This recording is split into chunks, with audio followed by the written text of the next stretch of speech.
Bienvenue dans ce nouveau numéro de Politiquement Incorrect consacré à la crise centrafricaine. Pour en discuter avec moi aujourd'hui, plusieurs invités, et notamment trois, à commencer par mon confrère Johnny Vianney Bissakonou, qui est journaliste. Il tient le blog Écho de Centrafrique. Bonjour. Bonjour, lui. Avec moi également un autre centrafricain, Brice Martial Makanamo. Il est consultant juridique. Bonjour. Bonjour. Avec moi, enfin, l'ancien ministre tchadien des Affaires étrangères, M. Hachek Ibn Oumar. Il fait partie de l'initiative panafricaine pour la défense de la démocratie et il tient également un blog qui est yedina.net. Bonjour. Bonjour et merci pour la nouvelle invitation. Merci beaucoup. Et pour commencer, je vous invite à suivre ces premiers mots de Abdelaziz Moundé sur les raisons de la crise centrafricaine et notamment sur les raisons qui pourraient être religieuses ou militaires. Je vous laisse l'écouter. En fait, la question de la religion vient se greffer sur une histoire ancienne de rivalité pour le pouvoir, d'instabilité politique et aussi de la faiblesse de la constitution d'un État et de la mise en place des institutions. Parce qu'il faut rappeler que la Centrafrique a vécu, avant la crise actuelle, plusieurs coups d'État, des périodes d'instabilité très fortes. On a connu, avant et après l'ère Bokassa, des débarquements français, comme vous le savez. David Dacko, débarqué par Bokassa, réinstallé par l'armée française, puis après le colonel André Kolimba, et la période de 90, après la conférence nationale, qu'on pensait effectivement une période heureuse avec la mise en place des institutions, la réinstauration du multipartisme, mais on a constaté que la Centrafrique vit les trois problématiques majeures du continent, à savoir justement la course au pouvoir pour la prédation des richesses, deuxièmement la fragilité des institutions et troisièmement aussi une absence d'intégration nationale. Absence d'intégration nationale qui fait que les populations ne se reconnaissent plus dans un projet collectif commun, sous une bannière centrafricaine, donc un État, une nation avec une communauté de souvenirs historiques. Ce qu'on aurait pu penser, ce que la musique centrafricaine, ce que la langue sango qui unifie un peu le pays aurait pu produire. Mais là, aujourd'hui, on a une résurgence à la fois des vieilles querelles pour le pouvoir, des positionnements ethniques à caractère ethnique également pour ce même pouvoir. Et c'est assis sur quelque chose dont on parle souvent, mais qui n'est pas souvent, qui n'est pas assez mise en avant maintenant, c'est la prédation des richesses dans ce pays, concernant le diamant notamment, qui fait l'objet de convoitises extrêmement survoltées de la part des multiples acteurs. À écouter Brice Martial, Aziz Moundé, on a l'impression que c'est une crise endémique. Hein. On n'est pas au début de quelque chose de neuf, mais d'une continuité quasiment historique en République centrafricaine. Alors, il faut comprendre une chose, parce que le problème de la crise centrafricaine est un problème sociologique et politique. Politique, pourquoi? Parce qu'on ne construit pas un État sur la trahison. La République centrafricaine a commencé sur une base de trahison. En 1959, après la disparition de Boganda, dans quelles conditions voilà. Le père de l'indépendance qui n'a pas été le premier président. Ouais. Tout à fait. Il a été le président de la République, sauf que cela n'a jamais été reconnu comme tel. Parce qu'on ne peut pas proclamer une République sans en être le chef et avoir les attributs qui vont avec. Boganda est bel et bien le premier président de la République centrafricaine qu'il a fondé, pas dans l'intention de Lubongi Chari, mais dans l'intention de ce qu'on appelle aujourd'hui la CEMAC et la CAC, les États-Unis d'Afrique latine. Alors, la trahison, après la prise de pouvoir, après les positions de Boganda en 1959, a commencé de belle lurette. Depuis 1946, où il était président du Conseil. Dans quelles conditions était administrée la République centrafricaine? La République centrafricaine disposait d'une assemblée territoriale. Et dans cette assemblée territoriale... On ne va pas remonter jusqu'à 1946. Tout à fait. Prenons déjà mais il faut, à partir de la proclamation de l'État centrafricain. Je serai d'avis avec vous, mais à une seule condition, que vous me permettez de commencer à la genèse de l'histoire de la République centrafricaine. Oui. Parce que si on veut résoudre le problème de la République centrafricaine d'aujourd'hui, sans connaître l'histoire, si on ne connaît pas son histoire, on est susceptible de répéter les mêmes erreurs du passé. C'est comme ça qu'on a torpillé Boganda en tant que président. Qui l'a torpillé? Les colons. Les colons français. Les colons français. D'accord. Parce que Boganda, avec le Messane, disposait de 24 députés à l'Assemblée territoriale. Et le RPF, dirigé par des colons, et la France, disposait de 12 députés. Avec les 24 députés, la France a eu à manipuler les 7 indépendants qui votaient avec le Messane. Les propositions des textes de loi et des attributions des concessions d'exploitation de café et de coton étaient discutées à l'Assemblée territoriale en absence de Barthélemy Boganda quand il était en assemblée plénière à Paris, au Palais Bourbon. Okay. Donc, pour revenir à ce qui nous concerne, c'est à partir de là qu'est née cette manière de torpiller le projet national, le projet d'État-nation qu'avait Boganda. D'accord. On ne peut pas faire dans l'intérêt du peuple si on ne défend... En fait, face à une injustice, si on ne défend pas le peuple, ça veut dire qu'on est du côté de l'oppresseur. Très bien. Votre lecture de tout cela, Johnny Vianney? Je pense que, à défaut de remonter plus en arrière à l'époque des indépendances, je vais commencer dans les années 90 pour remettre la crise centrafricaine dans son contexte. Parce qu'aujourd'hui, on assiste à une bipolarisation du conflit centrafricain en une guerre chrétien versus musulman. Et c'est la vision vendue par les médias. Et ça fait l'affaire donc des milices, des politiques, de ceux qui tirent les ficelles. Aujourd'hui, les véritables auteurs instigateurs du drame centrafricain sont en liberté. Ils continuent de financer, d'armer, de pousser leurs éléments au massacre et ils entretiennent le climat de terreur pour toujours être, avoir un moyen de pression pour être associé à la gestion de l'État ou bien revenir au pouvoir. Alors, dans les années 90, ce qui s'est passé, c'est qu'après le discours de la Bolle, où François Mitterrand traçait le nouveau chemin pour tous les États africains, multipartisme, démocratie, le général Kolingba n'a pas échappé donc à ça. Il a perdu les élections en 1993. Il faut rappeler que dans le discours de la Bolle, le président Mitterrand conditionnait l'aide publique au développement de la France à une démocratisation accrue des pays africains. Absolument. Et donc, Patassé prend le pouvoir. Ange Félix Patassé, le défunt président. Alors, Ange Félix Patassé, quand il a gagné les élections, il arrive, il commence d'abord par revoir tous les accords, y compris les accords de défense avec la France. Il faut signaler que la République centrafricaine est un État de 623 000 km², peuplé de 4,5 millions d'habitants et disposant de richesses de sous-sol qui attirent toutes les convoitises. Patassé, en prenant le pouvoir, il a décidé de revoir les accords de défense avec la France. Il faut signaler que la France avait de grandes bases militaires en Centrafrique et la présence française faisait fuir les braconniers qui venaient du Soudan, du Sahel et tous les coupeurs de route. Et donc, l'armée française part au Tchad, où les Français constituent la plus grande base militaire française de la sous-région aujourd'hui. Et donc, Patassé se retrouve avec environ 2000 militaires qui, pour la plupart, étaient acquis à la cause du général déchu. Voilà. Et donc, Patassé a fait face à une demi-douzaine de mutineries. Il y avait eu tellement de soulèvements armés, 3 coups d'État, 2 ratés et le 3e réussi. Le chef d'état-major de Patassé, qui est le général Bozizé, il était en exil. Il vivait en exil entre le Tchad et la France.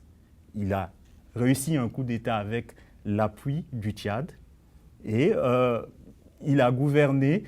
En fait, depuis Patassé, les présidents centrafricains qui se sont succédés ont protégé leurs fauteuils grâce à des forces extérieures. Les fameux libérateurs dont on a parlé, qui ont porté le président Bozizé au pouvoir. Il y a des forces conventionnelles, il y a eu des forces non conventionnelles. Patassé avait fait appel aux hommes de Jean-Pierre Bemba Gombo, les Banyamulenge, pour protéger son régime face au soulèvement armé. Oui. Il a fait appel aux forces libyennes. Il a fait appel au tout début de Patassé, il avait fait appel aux forces tchadiennes. Parce que quand Patassi avait gagné les élections en 1993, 3 ans auparavant, Idriss Déby a réussi son coup d'État contre Hissène Habré le 1er décembre 1990, si je ne me trompe pas. Et donc, du coup, Idriss Déby a renforcé son pouvoir. Patassi chasse les militaires français qui vont s'installer au Tchad. Avec l'aide de l'Occident, Idriss Déby exploite son pétrole et s'arme, il devient puissant. Patassi, au contraire, se brouille avec le colon français, se brouille avec tout le monde. Il n'a pas réussi, avec l'aide des différentes forces qui l'ont aidé, il n'a pas réussi à contrer les coups d'État. Et donc Bozizé arrive avec l'aide du Tchad et avec la bénédiction de la France. Au début, ça marchait. Mais après, il s'est brouillé avec Idriss Déby. Il avait commencé parce qu'il faut noter les différents accords d'exploitation des richesses du sous-sol. Il y a eu d'abord l'accord d'exploitation du pétrole que Patassi avait signé avec l'homme d'affaires américain et patron de RSM Petroleum, Jack Greensberg, qui est arrivé à expiration le 4 novembre 2004. Bozizé devait renégocier ce contrat. Il a voulu chercher le plus offrant, il a voulu être gourmand. Et en même temps, Bozizé avait signé l'accord d'exploitation du ciment avec l'Inde. Il s'est tourné vers la Chine pour l'armement et tout. Il s'est brouillé et avec la France et Idriss Déby qui l'a aidé à prendre le pouvoir. Il a voulu exploiter son pétrole avec d'autres personnes. Et donc, du coup, il a été lâché par Déby. Il s'est tourné vers Jacob Zuma. Et c'est les forces sud-africaines qui arrivent pour le protéger. Il faut noter que depuis ce temps, la Centrafrique n'a pas vraiment une armée structurée et tout. Et c'est à ce moment que ses anciens amis de rébellion qui l'ont aidé à prendre le pouvoir viennent du nord, entre le Tchad et le Soudan. Et on a eu des milices tchado-soudanaises qui ont aidé donc la Seleka, une coalition de groupes armés qui sévissaient donc dans le nord de la RCA, à venir renverser Bozizé. Et c'est à ce moment qu'est apparue cette histoire de guerre de religion qu'on a montée de toutes pièces. Mais à la base, c'est une crise qui est politique, basée sur des intérêts économiques, géopolitiques et stratégiques. Monsieur Hachek Ibn Omar, qu'est-ce que vous pouvez avoir comme lecture, vous qui avez été à la fois ministre des Affaires étrangères, qui est un observateur simplement de la vie politique dans la région, des relations diplomatiques entre les différents pays de la région. Qu'est-ce que vous en pensez? Écoutez, merci. Le frère Brice et Johnny, en faisant un peu le rappel, le background en quelque sorte de la crise, ont cité pas mal de noms propres. Je pense que tout est résumé là. Il suffit de prendre les noms propres. Soudan, Libye, Tchad, Congo. Et tout est dit pratiquement. Évidemment, tous nos pays sont des États fragiles. Tous nos pays ont connu des crises, des tensions, etc. Mais tous les pays ne sont pas condamnés à connaître des déchirements et des massacres comme on a connu en Centrafrique récemment, ou au Darfour, même au Tchad, il n'y a pas tellement longtemps, au Congo. C'est qu'il y a d'autres raisons qui viennent envenimer une situation qui est déjà problématique. Moi, je pense que l'excuse de la fragilité de l'État, elle n'est pas exhaustive dans la mesure où c'est une étape nécessaire. C'est comme un enfant qui grandit. Un État, il passe par l'enfance, etc. Ce n'est pas pour autant qu'il doit mourir en bas âge. Je pense qu'il y a eu des interférences, surtout extérieures, qui ont aggravé la crise centrafricaine. On l'a menée à une situation où un rapport de International Crisis Group avait dit État fantôme, anatomie d'un État fantôme.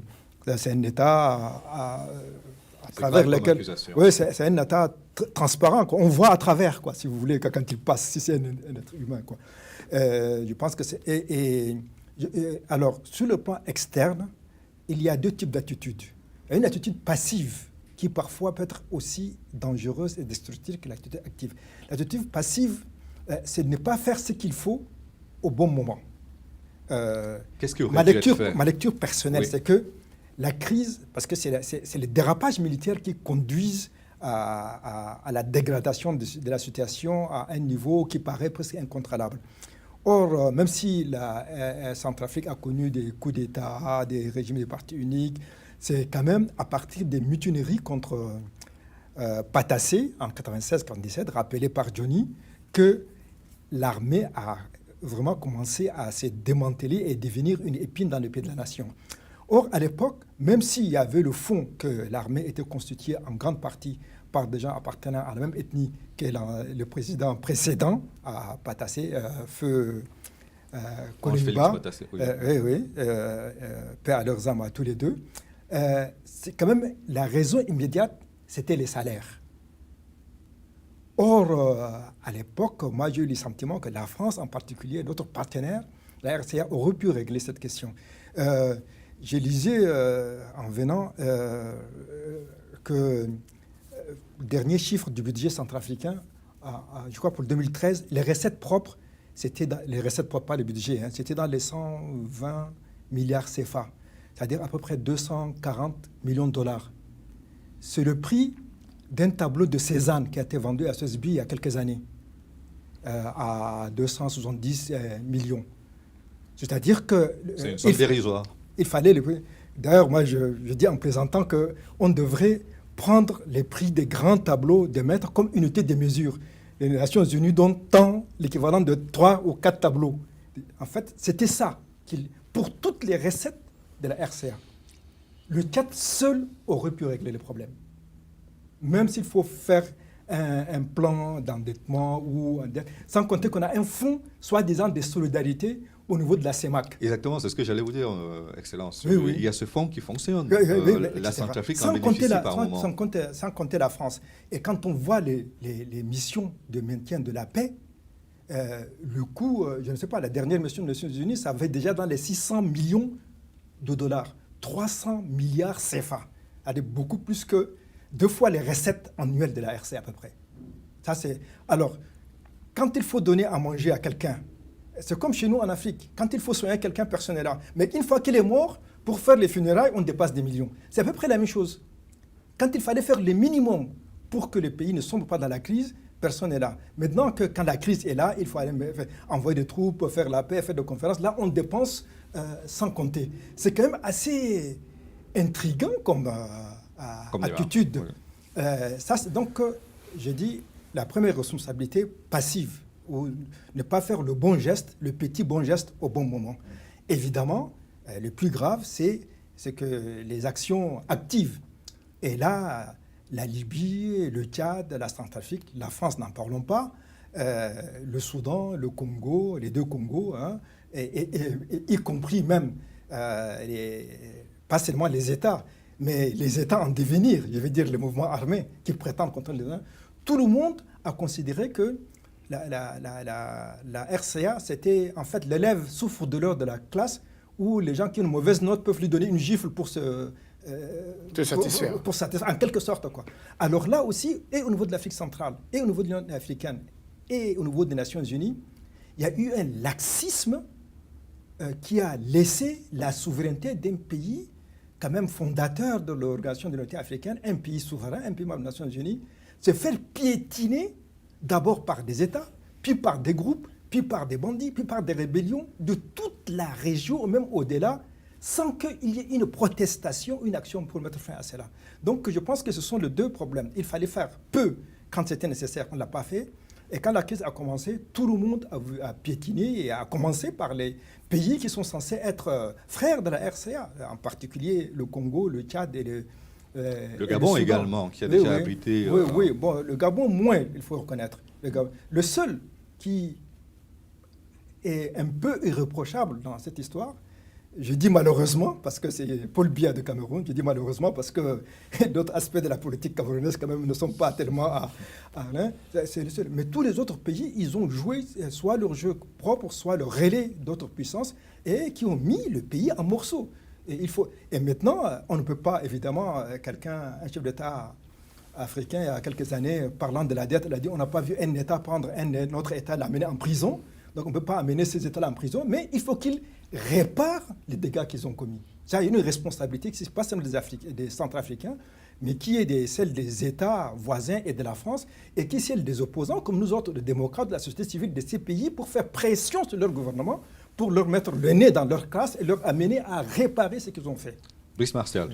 Si vous prenez par exemple l'accession à l'indépendance de la République centrafricaine a été faite sur des mauvaises bases. Pourquoi ? Parce qu'on a torpillé celui qui avait pensé et réfléchi un projet national. Une fois que ce mal est fait. Une fois que ce mal est fait. Et que la plupart des pays sont dans la même situation. Tout à fait. Vous remarquerez que le Gabon. Maintenant, le problème est un problème de potentialité. Oui. Le problème est un problème de potentialité. Oui. La Centrafrique est un pays qui a beaucoup de potentiel, a une faible démographie, ce qui la fragilise davantage dans sa position. Et de surcroît. Et c'est un pays enclavé. Et de surcroît enclavé. Maintenant, pour revenir dans le contexte, vous voyez qu'au moment de l'indépendance, le président Barthélemy Boganda disait, mais vous avez dit que l'indépendance est un produit vide, mais laissez les pays africains en faire l'expérience. En 1958, la France propose l'union, la communauté dans l'Union française. Tout simplement parce qu'ils ont proposé dans la Constitution de dire, si vous votez oui, vous allez avoir une indépendance à court terme. Si vous votez non, vous sortez de la communauté. Mais cette étape est aujourd'hui dépassée, Brice Martial. On est aujourd'hui en 2015. Et le problème, c'est qu'on a des anti-Balaka et des Séléka qui ont mis le pays à feu et à sang. Le problème des anti-Balaka et des Séléka, c'est un petit problème pour moi. Pourtant, il n'est pas résolu. Il n'est pas résolu. Pourquoi ? Parce qu'il y a un problème de volonté politique. Je m'explique. Si on prend ça dans le contexte de ce que je suis en train de vous expliquer, on a miné le pays, on a fait une administration qui draine tout vers la France. Prenons par exemple le cas de la gestion de la BEAC. La BEAC, la Banque des États de l'Afrique centrale, a au moins 4 représentants de la France à son sein. Et au moins une personne peut bloquer le budget de quoi que ce soit dans un État. Mais encore une fois, ça c'est toute l'Afrique centrale qui est concernée. Mais dans la position de la Centrafrique, qui détient beaucoup de biens matériels qui pouvaient la valoriser, en plus de ces hommes qui ne sont pas aussi capables d'indépendance et de liberté, de voir de la volonté politique, la mine davantage. D'accord, on va y revenir. Vianney, vous vouliez intervenir et je voulais surtout vous demander, allez-y déjà, pour le sentiment que vous vouliez évoquer. Non, mais enfin, juste sur ce que dit mon compatriote à l'instant, en même temps, je suis d'accord qu'il y a eu même s'il y a des mains qui tirent les ficelles dans l'ombre, il faut qu'à un moment, les Centrafricains fassent leur mea culpa et qu'on arrête un peu de penser que, voilà, tout le mal vient des autres, quoi. Il faut nous remettre en question à un moment. Ceux qui s'entretuent sur le terrain en ce moment, c'est les Centrafricains.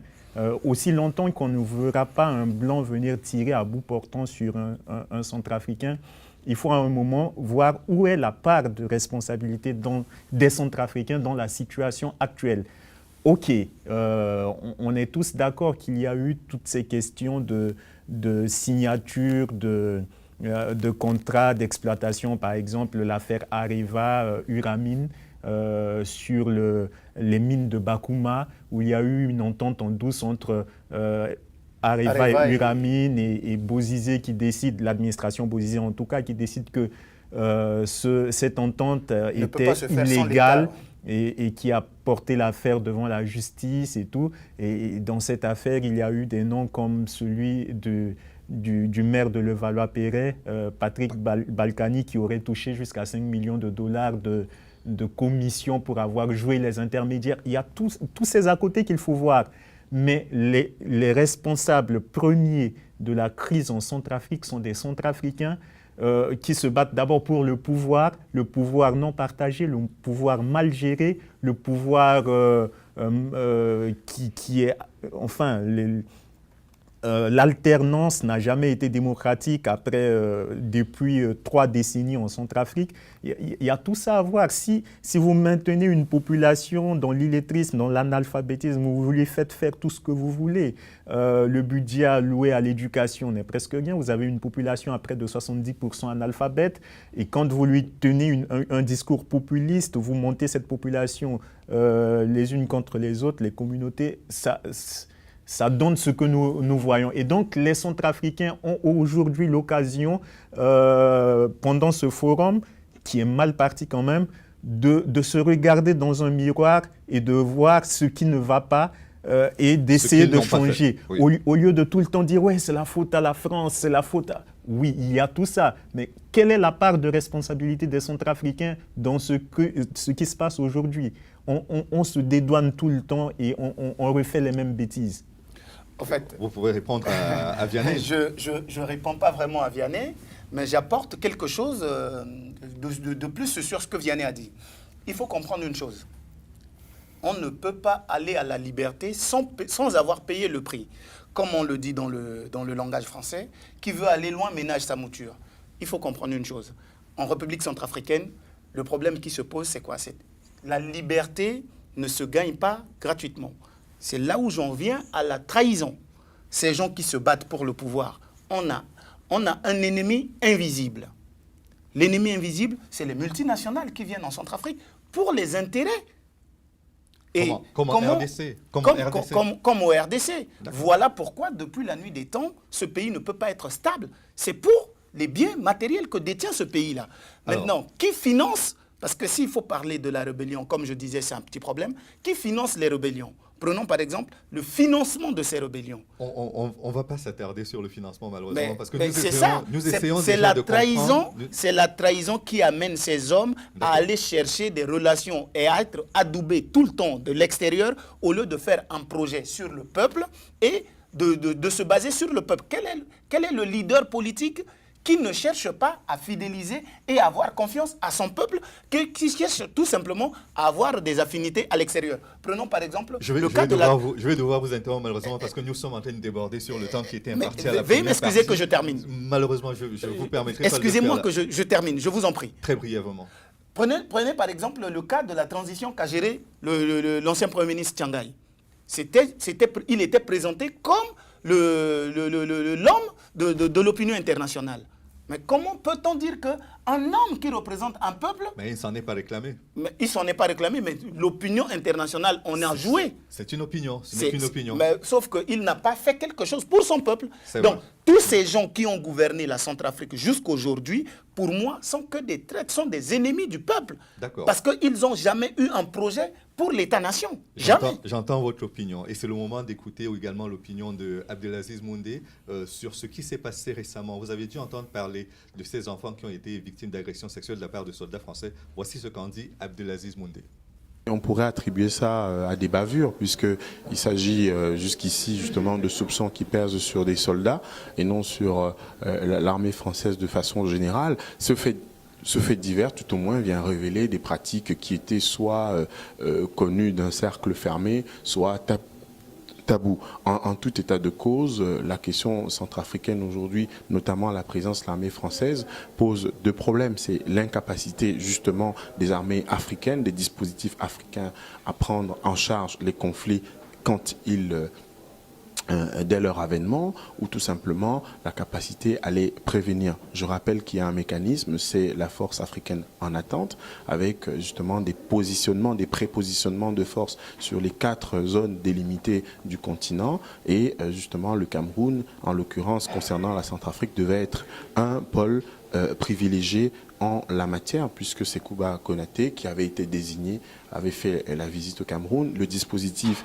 mis en place avec l'école de guerre et puis également un certain nombre de structures de formation sous-régionales devrait permettre cela. Alors si il faudrait penser à la post-intervention ou à l'après-force française sur le continent, il faudrait également interroger cette capacité des Africains eux-mêmes à prendre en charge les conflits. J'y suis personnellement, comme beaucoup, les millions d'Africains favorables, mais justement de l'incantation ou bien de la volonté, ou du souhait, il faut une volonté, il faut également que ça puisse être traduit de façon concrète.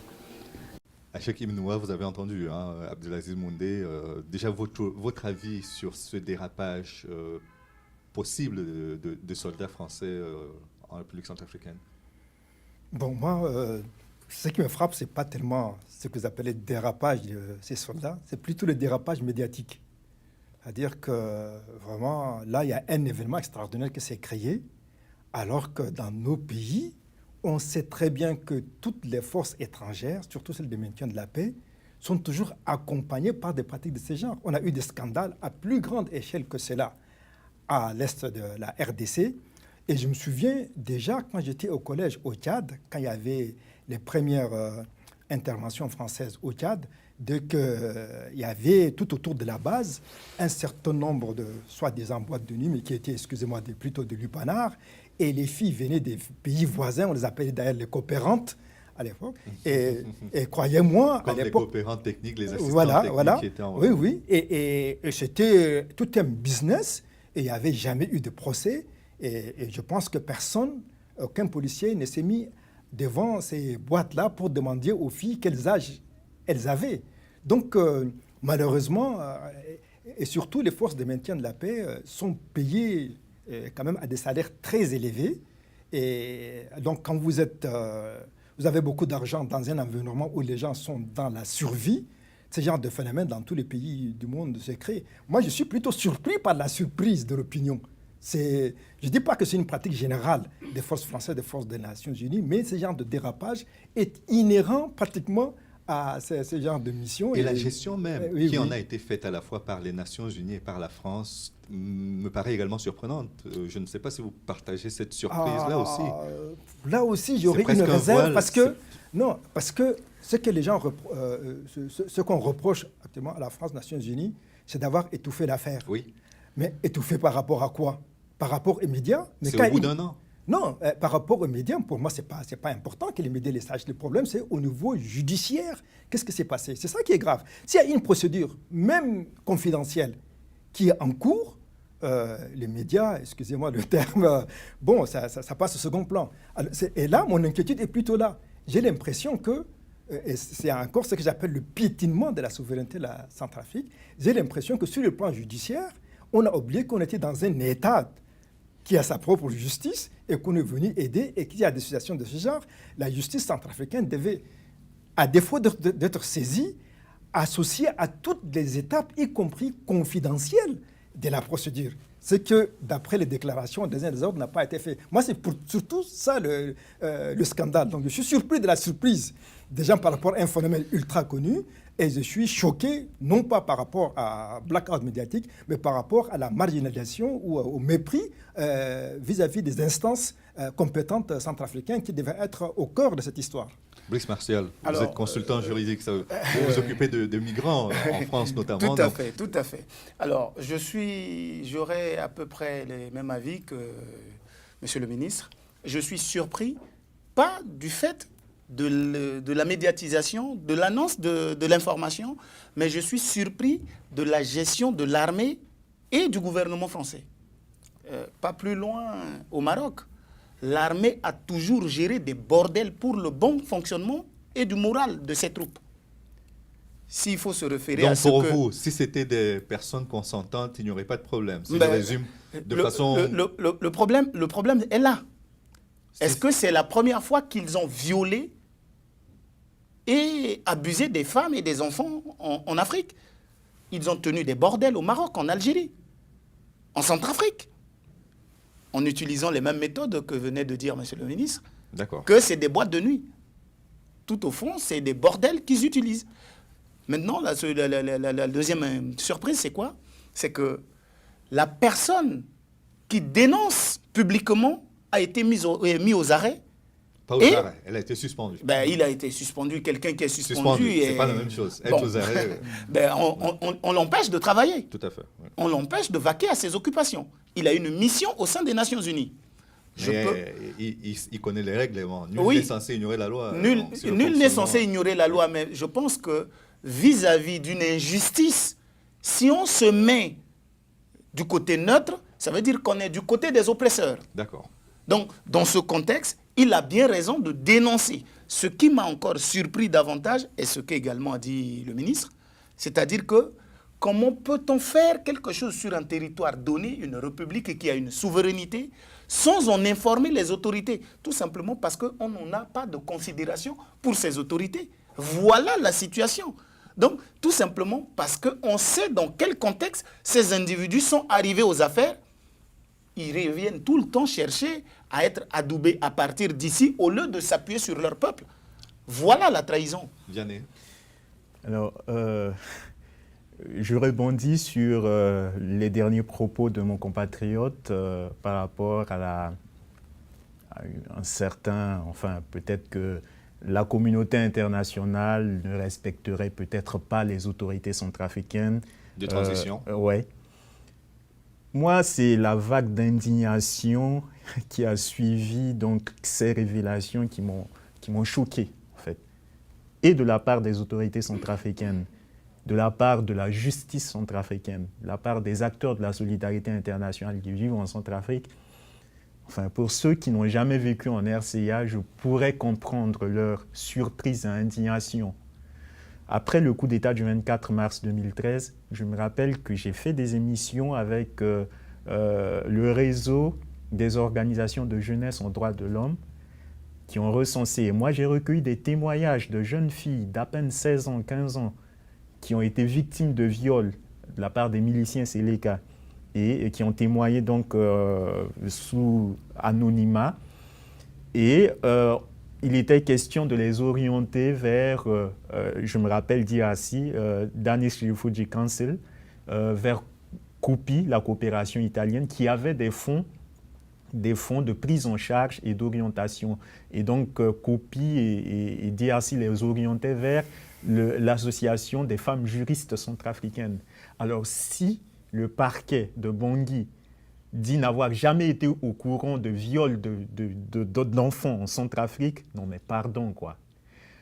On sait tous, on connaît le phénomène... Là, c'est le viol dans son acception, je ne veux pas dire banal, mais c'était quelque chose qui n'était pas lié aux forces. C'est la question que je me suis posée dans l'article que j'ai publié, le tout dernier sur mon blog. Je me suis dit, tant que les victimes sont des filles, ça ne choque personne.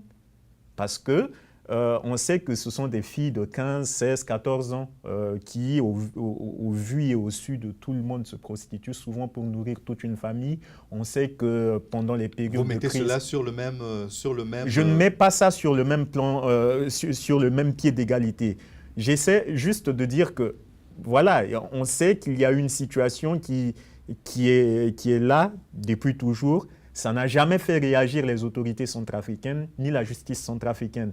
Et du coup, ces révélations qui font l'effet d'une bombe, moi j'essaie de voir un peu plus loin en me posant la question, il y a beaucoup de puissances qui se battent aujourd'hui en RCA pour peut-être l'après-transition. Il y a les anglo-saxons, je vous parlais de Jack Greensberg avec RSM Petroleum, je vous parlais d'Areva et tout. Il y a eu les pourparlers de Nairobi au Kenya qui a été balayé, dont les recommandations ont été balayées d'un revers de la main et par la France et par les autorités de la transition aujourd'hui. Elle s'est tenue en catimini quand même, oui. cette rencontre. On est d'accord, j'entends très bien, mais après, on sait que, et je ne suis pas d'accord que messieurs Bozizé et Djoto Dia puissent négocier une certaine impunité et revenir parce qu'ils ont pu avoir une amnistie. Non, mais je me pose juste la question, est-ce que cette affaire n'a pas été amplifiée, extrapolée pour servir quelques intérêts, parce qu'il y a des intérêts qui se battent aujourd'hui en Centrafrique? Je suis d'accord. Vous pensez que l'armée française a été piégée, que ces soldats français qui sont accusés ont été piégés? Je ne dis pas ça. Je dis que ces mêmes personnes qui travaillent en Centrafrique comme personnel de l'ONU, comme personnel des ONG internationales, sont très bien au courant et ils sont eux-mêmes les clients de ces filles-là d'à peine 16 ans qui sont des mineurs et qui sont reconnus comme prostituées, qui vont vers eux parce qu'ils sont capables de payer, de leur donner en une soirée le salaire d'un fonctionnaire moyen. Ils sont très bien au courant depuis longtemps et du coup, boum, ça donne l'impression que c'est surpris et tout. Je suis extrêmement choqué que des enfants centrafricains soient victimes de viols par l'armée française. Et je suis pour que les auteurs, si ça s'avérait vérifié, soient poursuivis et répondent de leurs actes devant la justice. Mais ce que je condamne, c'est cette hypocrisie D'accord. Cette hypocrisie d'indignation Oui. collective, parce que toutes ces personnes qui aujourd'hui se disent indignées sont très bien au courant depuis longtemps que ces pratiques-là se font sur des enfants. Je fais partie des gens qui ont dénoncé, qui ont fait des émissions, mais qui n'ont jamais trouvé, ça n'a jamais trouvé d'écho, ni auprès des autorités centrafricaines, ni auprès de la justice centrafricaine, encore moins auprès de ces acteurs de la solidarité internationale. Et moi, ça me choque qu'aujourd'hui, ils montrent aux yeux du monde qui sont indignés. C'est de l'hypocrisie. Très bien. En quelques secondes. Alors, en quelques secondes, je vais vous le dire rapidement. Pour rebondir à ce qu'il vient de dire, en fait, moi, l'étonnement, j'ai été indigné, pas par l'acte, mais par les propos de Chevènement. Mais les deux sont graves. Mais on ne peut pas dire que c'est rien. J'ai pas dit que c'est rien. Oui. Mais l'acte ne m'a pas vraiment choqué, parce que je sais que ces gens qui ont posé cet acte-là sont des gens militairement formés pour tuer et non moralement formés pour rendre avoir service. les deux, normalement. Oui, mais c'est ce que Sankara disait. D'accord, Un militaire sans formation idéologique est un tueur en puissance. Et c'est ce qu'ils ont été en Centrafrique. Parce Donc que depuis qu'ils sont là-bas, ils n'ont jamais désarmé personne, malgré qu'ils ont reçu des mandats pour désarmer de force et de quoi que ce soit. Vous parlez de Jean-Pierre Chevènement. Je parle de Jean-Pierre Chevènement. Il faut voir le moral que fait Chevènement. C'est que violer des enfants centrafricains, pour Jean-Pierre Chevènement, c'est quelque chose de normal. Parce que c'est pas ce qu'il a dit, hein, quand même. C'est quelque chose inné. Non, il n'a pas dit ça. Mais il a dit normal. Non, mais il a donné l'exemple de ce qui se passait dans l'Antiquité. Depuis l'esclavage jusqu'à aujourd'hui. Je ne suis pas là pour le défendre, mais comme il n'est pas là, quand même, il ne faut pas dire des contre-vérités. Je ne dis pas une contre-vérité. Mais si on comprend bien ce qu'il voulait dire, il voulait dédouaner l'armée française. Non, il faut d'abord dire ce qu'il a dit et dire ce que vous avez compris. Il ne faut pas commencer par dire si on comprend bien. C'est pas... Non, là, je suis désolé. Les propos de Chevènement sont choquants. D'accord, donc vous avez été choqué par les propos de Jean-Pierre Chevènement, ancien ministre de la Défense, je l'entends. Et c'est le moment également de passer aux pistes de solutions qui pourraient être suivies pour sortir de cette crise en République centrafricaine. Et je convoque de nouveau Abdelaziz Moundé pour nous donner son point de vue sur les voies qui pourraient être suivies pour sortir de crise. Il faut que les Africains, et notamment les Centrafricains, soient les principaux protagonistes justement de la résolution du conflit. En général, beaucoup de gens, beaucoup de forces, beaucoup d'intérêts s'interposent puisqu'il y a un contrôle des ressources. Vous savez, la Centrafrique, c'est un pays extrêmement riche. Hein, n'est pas neutre l'intervention d'un certain nombre de pays, la France et d'autres. Deuxièmement, au niveau de la sous-région, que les mécanismes de paix et de sécurité soient activés, soient concrets et soient sérieux. Et troisièmement, concernant les Centrafricains, ça a de que je les situe en troisième position puisqu'ils sont dans un conflit qui semble les dépasser, que la question justement de la cohésion centrafricaine soit posée. Cohésion centrafricaine puisque les leaders s'appuient sur des groupes, des greffons ethniques qui prennent des revanches sur ceux qui les ont chassés avant.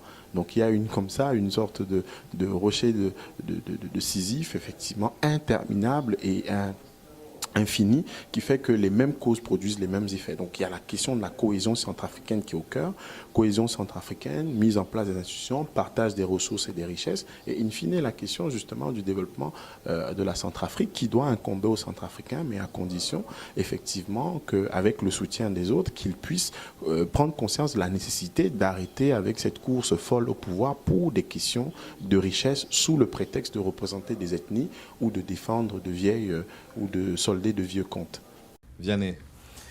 Alors, déjà, on ne peut rien entamer sans la sécurisation du pays. Il faut démilitariser le pays.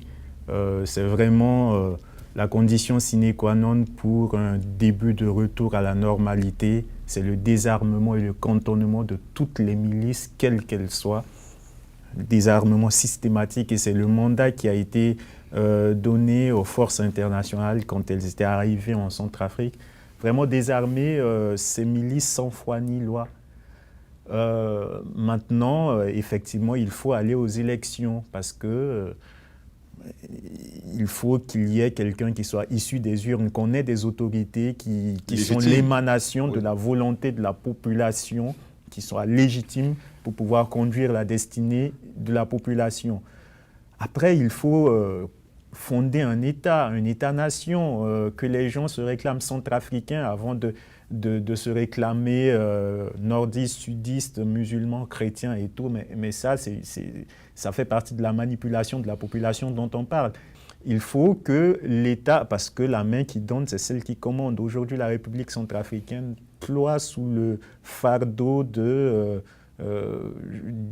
l'aide internationale. C'est la communauté internationale qui paie les salaires. Donc l'État n'est pas autonome. Il faut que le gouvernement puisse arriver à générer des recettes et qu'on puisse mettre fin à la corruption dans l'administration.